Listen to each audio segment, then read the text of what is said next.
Welcome to Week 4 module, Research Design. A reminder to complete this week's reading before starting this module. Modules are designed to build off of knowledge learned from the reading. They do not simply repeat information from the textbook. A great aspect of online learning is that you can go at your own pace. I encourage you to use the pause button when you need to slow down to fully absorb the concepts, or hit the previous slide button to review content again. One last tip before starting. Remember to note down any questions or clarifications you might need and post them to Ask a Professor forum in the discussion board. Okay, let's begin. The three presentations for this module include 1. What are quantitative and qualitative questions? This presentation. 2. Designing research to answer quantitative questions, and 3. Designing research to answer qualitative questions. As noted in the chapter subtitle, your research design will depend on your question. You have two types of questions in sociology, one quantitative and one qualitative. This presentation will focus on the differences between these two types of questions.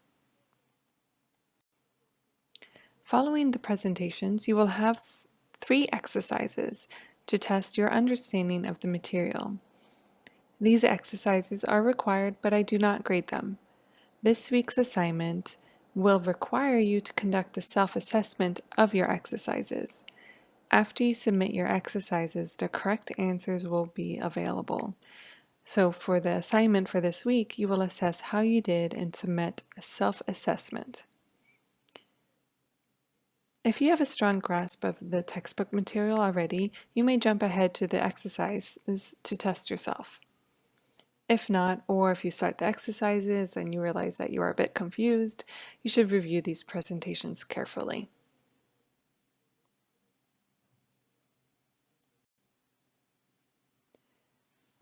A quantitative research question. These are questions that ask about relationships between variables. So in this example, we want to know if age affects how people think about crime.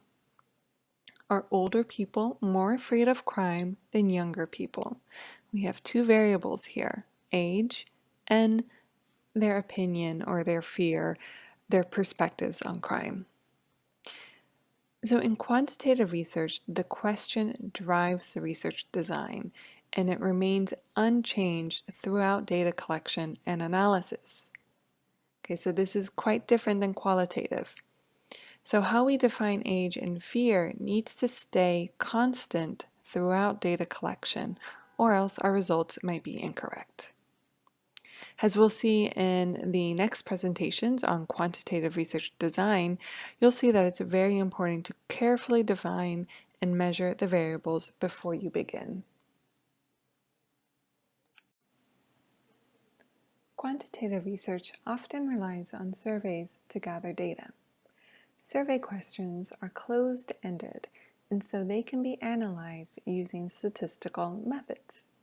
Here are some examples of questions that would be used to answer a quantitative research question, such as, are younger people more likely to be Democrats than Republican? One question would ask, how old are you? So this question results in a quantitative answer, 20 years old, 40, 50 years old, and so on. Second question would ask, what is your political affiliation? 1, Republican, 2, Democrat, 3, Independent, and so on. While the options are qualitative, they are categorized and so can be analyzed statistically, such as what is the average number of young people whose party affiliation is Democratic compared to the average number of older people whose party affiliation is Democrat. A qualitative research question are questions that ask about social processes or the meaning and cultural significance of people's actions.